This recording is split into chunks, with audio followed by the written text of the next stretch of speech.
Today, we're diving into a story where a perfect new beginning was just completely shattered in a single instant. And the key to solving this whole horrific crime? Well, it came from the most unexpected person you could possibly imagine. Just picture this for a second. You are moving into a new home with the love of your life. You carry in that very first box, you turn around, and in a flash of light and sound, your entire world is just gone. This one sentence, right here, captures the absolute horror of a story that started with so much hope. So let's meet our couple, 29-year-old Chem Winganger and her fiancé, 32-year-old Kurt Simon. They'd just come from this big party, a combination wedding shower and goodbye bash. Friends, family, everyone was there celebrating their new life together. All their plans were finally falling into place. Moving in, planning the wedding, raising Chem's 2 kids. This was supposed to be the start of everything. And think about how normal these last few moments were. It's late, right? 10:30 at night on a Saturday. They're tired from a long day. Kurt, being a gentleman, grabs the first box. He heads inside, drops it off, and starts walking back out. As Kim gets out of the car to help, she walks into her brand new home, but she sees something on the floor, something that wasn't there before. And in that exact instant, a massive, deafening explosion just tears the house apart. Detective Larry Shepard was the first homicide detective to get there. He'd been nearby when the call came in for a shotgun blast, but what he found was something else entirely. Black smoke was just pouring out of the front door. The street was covered in broken glass, splintered wood, chunks of metal, and right there in the driveway, a frantic Kurt Simon was just screaming Kim's name over and over. This wasn't a crime scene, it looked like a war zone. In any investigation like this, you know where the police look first. They look at the people closest to the victim. And in this case, all eyes immediately turned to the one man who was just feet away when the bomb went off, yet somehow walked away without a single scratch. The fiancé, Kurt Simon. And listen, the initial evidence against Kurt was incredibly strong. From a detective's point of view, the timing was just so suspicious. Kurt goes in, he comes out safe. Seconds later, Chem goes in, and boom, the house explodes. Then they find what looks like bomb-making materials in the basement of the house he's moving into. He says he didn't see anything weird, which seems impossible. And then to top it all off, he refuses a polygraph. Yeah, every single sign pointed straight at him. And this is what really made things tough for detectives. The neighbor's story suggests Kurt had enough time to walk to his car, maybe grab a remote detonator, but Kurt's story puts him right there at the door, basically a victim of the blast himself. This difference, this one discrepancy, made investigators think Kurt had to be lying, trying to cover his tracks. But then, just as quickly as that case against Kurt was built, it all started to crumble. Investigators checked his alibi, and yeah, he had been in Iowa all week. It seemed really unlikely he built a bomb in Chem's basement. Friends and family were all saying the same thing. Their relationship was solid, they were totally in love, excited for the future.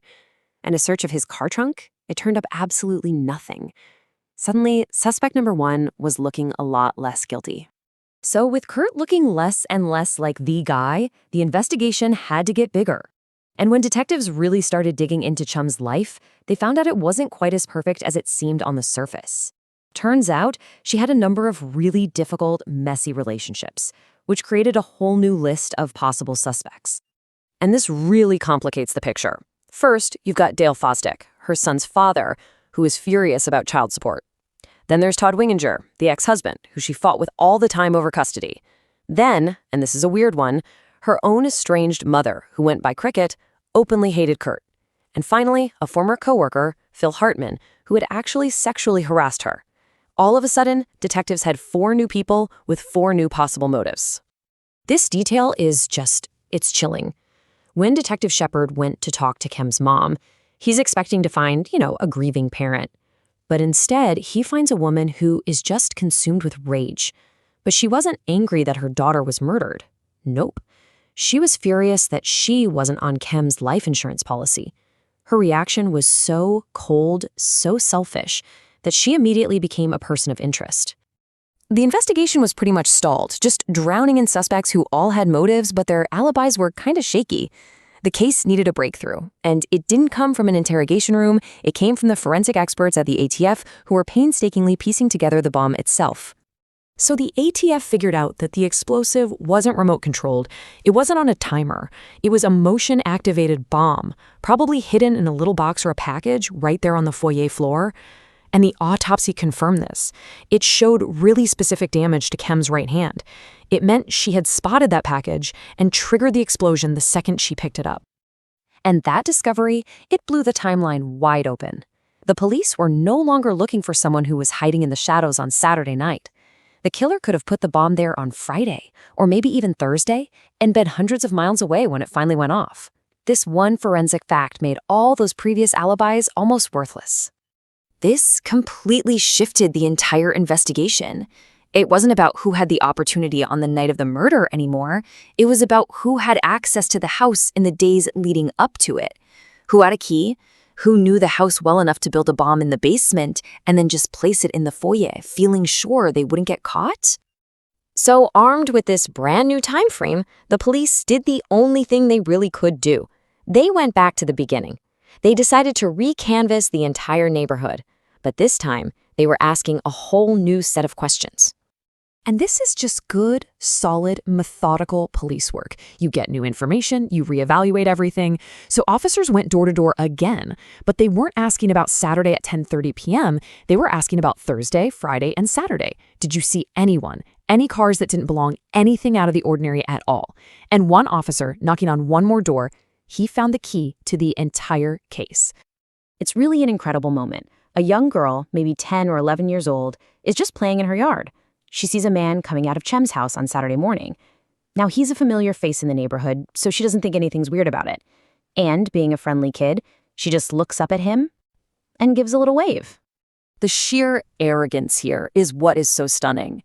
The killer, having just armed a deadly bomb, walks out into the bright daylight. They see a child, a potential witness, looking right at them. But instead of panicking, they feel so comfortable, so entitled to be there, that they just wave back. It was a fatal mistake, born of just pure overconfidence. And just like that, the whole case snapped into sharp focus. The familiar face the little girl saw, the man who waved back at her, was Dale Fosdic, the ex-boyfriend who had a key that he never returned, the man who was furious about Kurt's role in his son's life. He was the one. With that witness identification, all the other little pieces of the puzzle just started snapping into place, and they revealed the motive, the method, and the chilling mindset of a killer who really thought he was too smart to get caught. The motive was just pure jealousy and rage. He'd heard from Chem's mother that Kurt was talking about adopting his son, and he absolutely could not stand it. He used a key he'd stolen months earlier to just let himself in, and the technical skills to build the bomb, yeah, they came from his hobby of building model airplanes. He assembled the most dangerous parts right there in Chem's basement. And his familiarity, the fact that everyone in the neighborhood knew him, gave him the confidence to do it all in broad daylight. So, after months of forensic work that tied the bomb fragments directly to the tools and materials that Dale owned, he was arrested, tried, and found guilty of first-degree murder. His sentence was 61 years in prison, but he would only serve 14 of those years before he died of a sudden illness behind bars in 2010. You know, in the end, it wasn't some complex piece of forensic evidence or a slip-up in an interrogation room that caught Dale Fosdic. It was his own sense of entitlement, his belief that he could come and go from Kim's life and from her house whenever he pleased. That arrogance is what made him visible, and a simple, friendly wave from a little girl next door was all it took to bring his entire horrific plan crashing down. It really makes you wonder, how many other times has a criminal's belief that they're invisible been the very thing that gets them seen?